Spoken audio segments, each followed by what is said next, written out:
여러분, 좋은 일요일입니다. 요즘 사람들은 저를 포함해서 이렇게 유튜브 보는 게 이제 거의 뭐 많은 그 습관이잖아요. 만약에 여러분들이 좀, 이렇게 좀, 편집돼 있는 그런 편향된 그런 뉴스가 아니라 좀 우리나라 지금 정치가 돌아가는 거를 좀 가감없이 보고 싶다 하시는 분들은 그 KTV하고 국회 TV를 추천드립니다. 그 유튜브에다가 KTV 영어로 KTV 쓰시고 또 아니면 한국어로 국회 해서 영어로 TV 이렇게 치시면 이제 두 가지 채널이 나오는데요. 거긴 이제 정부에서 또 국회에서 어떤 일들이 벌어지고 있는지 편집 없이 이렇게 방해 없이 쭉 보실 수 있는데요. 얼마 전에 좋은 프로그램 중에 하나가 그 국무총리님이 하시는 이제 모교 대화라는 프로그램이 있어요.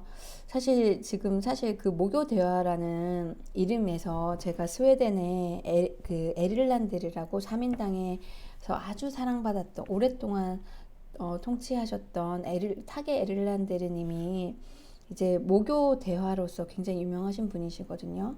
이제 그분이 어떤 대화의 정치, 그 합치를 몸소 이렇게 알려주신 분인데, 이제 그분 같은 경우는 재계와 그 노조가 협조가 없으면 지속적인 경제 성장이 불가능하고, 3인당이 추구하는 그런 평등한 사회, 또 사회 안전망, 사회 복지가 있을 수 없기 때문에 사회 개혁에 대해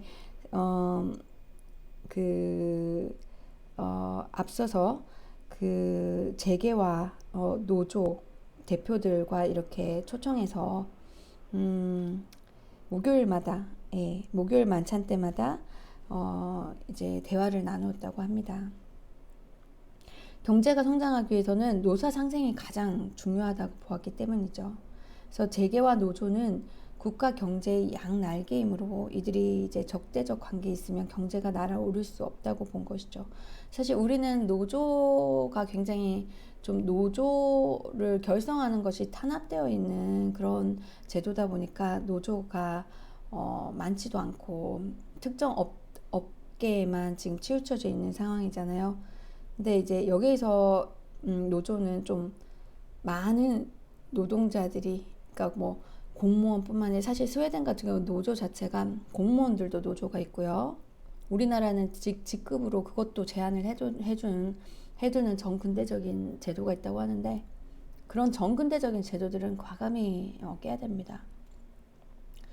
뭐 이제 의사나 변호사 같은 이런 전문직 노조들도 있고요. 공무원 노조도 있고, 또 뭐 일반 사무직 노조도 있고, 그리고 뭐 공장이나 이런 이제 그런 산업에서 일하는 노조들도 있고, 노조가 그런 노조들이 한때는 스웨덴의 노조 가입률이 한 80%였다고 하네요. 노동자의 80% 이상이 노조에 다 가입이 될 정도였는데, 지금은 이제 그게 조금 떨어지긴 했어도 그래도 이제 왜냐면 지금은 많은 또 인구가 이제 임시직에도 지금 일을 하고 있기 때문에 이제 그건 노조에 가입이 이제 가입을 굳이 할 만큼 아닌 그런 젊은이들도 있어서 이제 노조 가입률은 옛날보다는 떨어졌지만 그래도 우리나라에 비해서 현저히 높은 거거든요. 그래서 우리나라는 노조 가입률이 채 10%도 안 된다고 합니다. 그러니까 이게 노조가 노동자들을 대표할 수 없는 상황인 거긴 한데, 어쨌든 이제 더 많은 노조 가입이 필요하다고 생각을 하고요.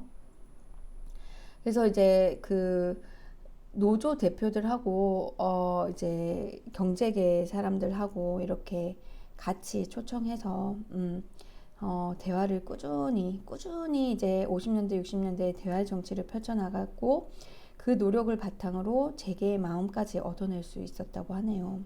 그래서 이 3인당이 굉장히 노조의 이제 지원을 튼튼히 받았던 그런 정당인데도 불구하고 재계의 마음을 결국 그 노력을 바탕으로 상생하려는 그 대화의 정치를 함으로써 재계의 마음을 얻을 수 있었던 게 어떤 그 경제 성장과 노사 상생 그리고 사회 복지 구축의 큰 비결이 아니었나 싶습니다. 그래서 이 대화로서의 합치라는 건 정말 중요한데 사실 우리나라는 뭐 여당이 집권을 하든 큰 야당이 집권을 하든 그게 잘 안 되고 있잖아요. 그래서 스웨덴 역사가들이 이를 모교 클럽이라고 명명할 정도로 에르란드의 모교 대화 정치는 상생의 정치에 초석을 깔아주었다고 합니다. 이뿐만 아니라 주요 국가 현안이 발생할 때마다 스톡홀름의 하가성으로 정당 당 대표들을 초청해서 대연정에 준하는 정치적 동의를 구하는 모습을 또 많이 보여줘서 국민들에게 많은 지지를 받았다고 하는데요. 그 하가의 협상이라는 표현이 역사책에 기술되어 있을 정도라고 하네요. 그래서 자기 당, 뭐 우리 당에서만 이렇게 당에서만 막 이렇게 집중적으로 활동을 하는 게 아니라 다른 당 대표들도 꾸준히 대화를 나누어서 대연정에 준하는 그런 동의를 구하는 그런 모습을 보여줬다고 합니다. 그게 참 우리나라에서 많이 배워야 될 문제인 것 같은데 그냥 무작정 힘으로 물어붙이는 것이 아니라 정말 꾸준한 인내심을 가지고 꾸준한 대화를 통해서 이제 설득하는 과정 그리고 서로 윈윈할 수 있는 그런 과정을 거치는 것이 정말 중요한 게 아닌가 싶습니다. 제가 저번에 이제 정당들끼리 모였을 때 제가 이제 그때 스터디 카페에서 회의를 하고 이제 다 같이 나가는데 제가 계산을 하고 나가면서 보니까 물론 젊은이들이라서 그런지 모르겠지만 서로 웃으면서 대화를 처음 만났는데도 정말 막 얘기를 잘 나누고 있는 거예요. 친구들처럼. 그래서 역시 뭐 서로 정당은 틀리지만 우리가 한자리에서 얼굴을 대면하고 만났을 때는 우린 결국 대한민국 사람이고 우리 모두가 잘 살자고 하는 일인데 그래서 그러다 보니까 금방 공통분모를 찾고 이렇게 서로 오해를 풀고 소통할 수 있는 그런 걸 제가 그러니까 할 수 있는 것 같더라고요. 근데 이렇게 다 함께 모이는 자리가 처음이었다고 합니다. 그래서 앞으로도 저는 지속적으로 이렇게 정당들 간에 좀 합치를 위해서 물밑 작업을 계속 할 생각이고요. 어쨌든 그래서 사실 제가 이제 말이 길어졌는데 이게 제 단점입니다. 이게 계속 말이 길어져요. 큰일 났네요. 그래서 어쨌든 그 모교 대화에서 어떤 편이 있었냐면 이 출산율 저하와 출산율 저하와 이제 고령층이 많아지는 그런 사태 때문에 지금 그게 한국에서 가장 시급한 문제 중에 하나라고 하면서 이제 각각 그쪽 관련 뭐 시민단체나 전문가들 초청해서 이렇게 대화를 나눴는데 그런 시도 자체는 참 좋았는데 안타까운 거는 정말 근본적인 원인에 대한 그런 성찰이 없는 것 같다 해서 제가 방송을 하나 만들어 봤는데요. 저는 이렇게 생각을 합니다. 왜 우리나라가 OECD 국가 중에서 최악으로 1%도 안 되는 그런 출산율을 가지고 있냐. 그리고 1%도 안 되는 출산율이 얼마나 무서운 거냐면 이게 기하급수적으로 그 숫자를 이제 통해서 이렇게 설명을 하던데요. 여러분 한번 가서 보세요. 그 KTV 들어가셔서. 근데 정말 이게 툭툭툭 인구가 떨어지는 게 숫자로서 이렇게 설명을 해주시니까 정말 겁난다는 생각을 들더라고요. 이제 우리가 노인층은 자꾸 이제 뭐 더 오래 사시고 이러니까 늘어나는데 생산을 할 수 있는 그런 이제 인구는 자꾸 줄어드는 거예요. 이제 그러면 진짜 나라가 망할 정도까지 가겠더라고요. 그래서 그러면 그런 해결책은 뭔가 이때까지는 그냥 뭐 몇십만 원 정도 이렇게 조금씩 뭐 현금 지원 이런 거 해봤는데 아무런 정책적으로 성공을 못했다고 합니다. 저는 거기에 가장 근본적인 원인이 여기에 적어 놓은 것처럼 피곤한 오늘, 불안한 내일, 이거 아닌가 싶습니다. 그러니까 오늘이 너무 일 때문에 피곤하고 당장 내일 그리고 내 노후 앞날이 불안한 상황. 그러니까 이게 불행한 거죠. 그쵸? 불행한 인생을 사는데 우리가 불행한데 이 불행한 그 사회에 우리 사랑하는 소중한 정말 우리가 책임져야 할 그런 자녀를 낳는다는 게 얼마나 부담스럽겠습니까? 입장을 바꿔서 생각한다면 그리고 가뜩이나 미세먼지도 심하고 환경도 코로나에까지 이제는 이런 상황에서 오히려 아이를 사랑한다면 아이를 낳지 않아야 되겠다라고까지 생각할 정도로 예, 그런 지금 끔찍한 상황이고 또 거기서 또 하나 기여하는 거는 이런 끔찍한 입시 위주의 교육 아이들이 정말 학원으로 내몰리고 정말 즐길 수 없는 그런 학창 시절 불행한 아이들 그리고 불행한 부모 돈도 많이 들고 그쵸 정신적으로도 피곤하고 이런 상황에서 무슨 출산율을 장려한 뭐 돈 몇십만 원 더 준다고 그게 출산율이 장려된다는 거는 정말 그만큼 이 국회나 정부에 이 젊은 여자들이 일단 안 들어가 있고 충분한 여자들이 안 들어가 있고 충분한 청년들이 안 들어가 있다 보니까 전달이 안 되는 것 같아요. 이제 자기가 겪어보지 못한 사람들은 100% 이해하기가 어려운가 봐요. 그러다 보니까 이제 해결책도 전혀 그 실질적으로 해결이 되지 않는 그런 정책들이 계속 쏟아져 나오는 상황인데 그래서 제가 항상 누누이얘기하지만 남녀 동수제 여자가 최소 반은 들어가야 되고 그리고 청년 할당제 청년들의 목소리가 많이 들어가야 이 청년들 중년들까지도 청년 중년들의 삶을 바꿀 수 있는 그런 정책, 획기적인 정책이 나오는 거죠. 저는 한마디로 표현하자면 국민이 행복해야 출산율이 올라간다고 생각합니다. 그 행복이란 게 여러 가지가 있겠는데요. 일단 여자들 입장에서는 여자들도 성공적인 커리어를 갖고 싶고 그런 열망이 있잖아요. 그런데 아이를 낳고 아이를 키우는 게 지금 굉장히 타부시되고 받아들여지지 않는 그런 한국의 기업에서 기업 상황에서 직장 문화에서 과연 아이를 선뜻 낳을 수 있을까 그걸 생각해야 되고요. 두 번째 아까 교육 그런 끔찍한 교육 그리고 세 번째 환경 뭐 미세먼지라든지 이런 아이들한테 치명적인 진짜 미세먼지가 심한 데서 7살 아이가 치매가 걸릴 정도로 그렇다고 하잖아요. 그 초미세먼지는 두뇌나 핏줄에도 들어가는데 그런 상황에서 아이를 낳아서 키우라는 거는 말도 안 되는 소리죠. 그리고 당장 노후가 너무너무 불안한데 내 노후도 감당이 안 되는데 아이를 낳아서 책임을 진다는 게 말도 안 되는 소리죠. 그래서 이 답을 어디서 찾아야 되느냐 제가 또 스웨덴 얘기를 좀 하겠습니다.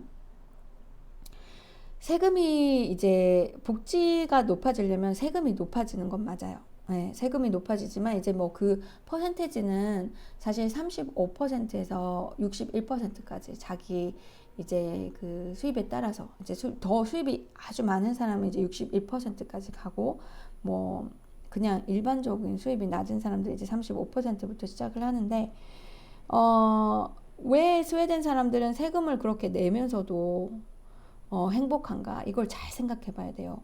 행복 지수가 높은 거. 그리고 왜 그러면 우리가 생각할 때는 부자들이 돈을 많이 버는데 그렇게 많이 내면 부자들 다 떠나야 되는 거 아닌가? 이렇게 생각하지만 스웨덴에서는 부자들 역시 그렇게 높은 세금을 기꺼이 부담하고 사는 거죠. 그러면서도 행복하게 사는 거는 이제 소외된 사람 없이 모두가 성공할 수 있는 사회가 강한 사회라는 믿음이 있기 때문이라고 하네요. 그리고 안전한 사회. 그쵸? 범죄가 좀 많이 줄어들고 강한 사회가 결국 스웨덴의 국가 브랜드가 되어서 자신의 경제 활동, 특히 글로벌 기업을 했을 때 이미지도 중요하잖아요. 그 나라의 이미지. 경제 활동에도 도움이 된다고 믿는다고 합니다. 그래서 그런 사회에 기여를 한다고 생각해서 마음이 오히려 뿌듯하다고 할 정도로 부자들이 말할 정도고요. 그래서 그런지 그 부자들이 그러한 그 성숙한 마음을 갖고 있다 보니까 사회 갈등 지수가 세계에서 가장 낮다고 합니다. 우리나라는 상대적으로 좀 부자들에 대한 적대감을 가질 수밖에 없는 게 일단 그 소득 격차가 너무나 지나치게 클 뿐만 아니라 그 뭐 일부 부자들의 그런 행동들이 이제 좀 많은 적대감을 일으키기도 하잖아요. 그래서 이런 부자들이든 이제 우리 그냥 그 서민들이건 할 것 없이 어떤 서로 간에 좀 신뢰와 이런 행복이 있다면 사회 전체가 행복 지수가 올라갈 수 있는 거죠. 그래서 경제 성장률도 높고 세금도 높고 복지 지출도 높은 사회가 이제 뭐 대표적으로 스웨덴, 덴마크, 노르웨이, 핀란드잖아요. 근데 이런 사회가 이제 뭐 어떤 정치계 쪽에서는 복지 사회가 복지 국가가 되면은 이제 뭐 복지에 돈을 많이 쓰면 뭐 빚이 많아지고 오히려 사람들이 뭐 일을 안 해도 되니까 일을 안 하지 않을까. 근데 그거를 반증하는 것이 또 이런 국가들이잖아요. 제가 저번에 방송에 이제 보시면 아시겠지만 미국과 스웨덴 비교했을 때 노동할 수 있는 인구의 노동 참여는 스웨덴이 훨씬 높았고요. 한국도 마찬가지입니다. 여성의 노동 참여율 스웨덴이 훨씬 높았습니다. 그래서 그거는 이제 아니고 노동 생산성도 행복한 그 직원이 일을 더 잘하고 일에 집중할 수 있다는 것 같아요. 그래서 노동 생산성도 훨씬 높았고요. 한국과 비교해서도. 그래서 결과적으로 우리가 출산율을 높이기 위해서는 국민들이 행복하게 해줘야 된다. 저는 그렇게 생각합니다. 그리고 세금을 많이 내지만 다시 복지를 통해 돌려받는다는 믿음이 있고 형평성 있는 분배가 이루어져서 국민 간의 차이가 줄어들면 위화감도 이제 줄어들겠죠. 그리고 국민들이 실직과 병으로 소득이 없을 때 본인이 낸 세금으로 국가가 일시적이나마 재개할 수 있는 기회를 준다고 믿기 때문에 삶 자체가 불안하지 않다고 믿는다고 합니다. 그런 사회일수록 사람들은 서로를 믿고 국가와 공무원을 믿게 되고 개인, 지역, 계층 간의 차이가 적다 보니 서로 반목하는 것도 줄어들고 사회적 갈등도 함께 줄어든다고 하네요. 국민이 행복해야 하는 가장 큰 이유라고 합니다. 그래서 국민을 행복하게 만드는 과감한 정책이 필요하다. 저는 그렇게 얘기를 하고 싶고요. 그런 국민이 행복해지게 하는 정책, 근본적인 원인을 파악하는 그런 복합적인 과감한 정책이 뒷받침되지 않으면 절대 우리나라 출산율은 잡지 못한다고 생각합니다. 그럼 이런 구체적인 어떻게 양육을 남과 여, 아빠와 엄마가 골고루 나눠 가지고 좀 여자들의 부담을 좀 줄여줘야죠, 그렇죠? 그리고 커리어와 양육을 양립할 수 있는 그러한 환경을 만들어주고 그리고 노후가 불안정하지 않고 자기가 넘어졌을 때도 일으켜 세워주는 그런 사회 안전망을 촘촘히 갖추고 이런 끔찍한 교육을 경쟁 교육이 아닌 창의적이고 좀 전인적인 그런 교육으로 바꾼다면은 우리나라 출산율은 자연스럽게 높아질 거라고 저는 확신합니다. 이런 적극적인 정책을 과감한 정책을 했던 그리고 주장하는 정당이 없어서 아쉬울 뿐이죠. 그래서 여러분들 뭐 제가 말 안 해도 제가 원하는 건 잘 알고 계실 텐데요. 어쨌든 여러분들 그 KTV, 국회 TV 들어가서 많이 보세요. 자기가 좀 평소에 관심이 있었던 부분에 대해서 하는 걸 골라서 볼 수 있으니까 아마 오늘 좀 좋은 하루 이렇게 보내는데 도움이 되지 않을까 싶습니다. 그러면 안녕히 계시고 다음에 또 찾아뵙겠습니다.